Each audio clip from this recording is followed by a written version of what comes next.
What we're going to be looking at is this masterpiece of Italian medieval literature from 1351, written just in the wake of the Black Plague, and how Boccaccio is embracing a joy of life by telling these 100 stories.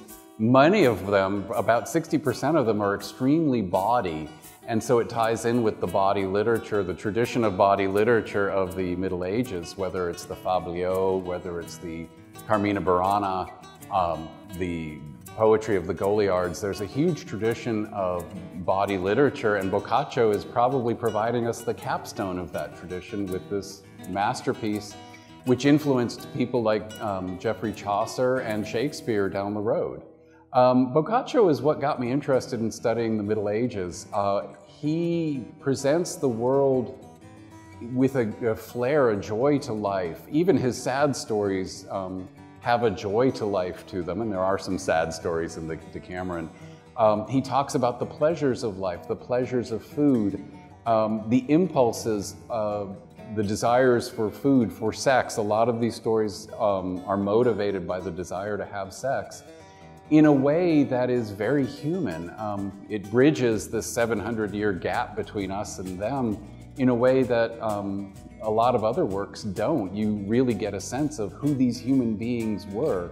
It's funny, when I teach this work, I often will start off by teasing my students and saying, you know, you realize that people in the Middle Ages had sex, and there's usually this nervous laughter in the classroom, and then I say, you know, and they enjoyed it too, you know, and you really get a sense, when you read the Decameron, you really get a sense of what life was like. I mean, you have a sense of people living in cities. We are given glimpses of what it was like for bakers and to go to the baker's shop. We have a sense of what it was like to deal with merchants. He gives us a glimpse into sanitation. Unfortunately for that particular character, he falls into the cesspool. But he gives us the author gives us this great description of what was sanitation like in the cities. There was, in fact, sanitation. We often think of medieval period as everybody walking around covered in excrement. Well, of course, that didn't happen. You know, the way people told stories, what they did for entertainment, what they did for fun. As I mentioned, people being motivated by very real, very natural impulses of the desire for, in this case, often sex. And a lot of these characters are women, so he gives us a glimpse of what were women like in this period, at a time where we have very little documentation about women living in the 1400s.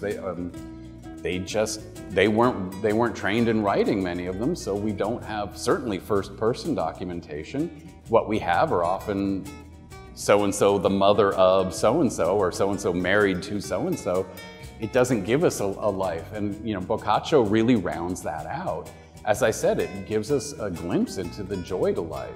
I hope you'll join us for this seminar in spring of 2018 dealing with Giovanni Boccaccio's Decameron and its relationships to the bawdy literature of the Middle Ages. I'm sure it'll be a very joyous class, and we will laugh greatly.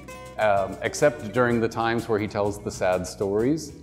We will be dealing with how Boccaccio recaps this literary tradition of bawdy literature stretching back centuries before him.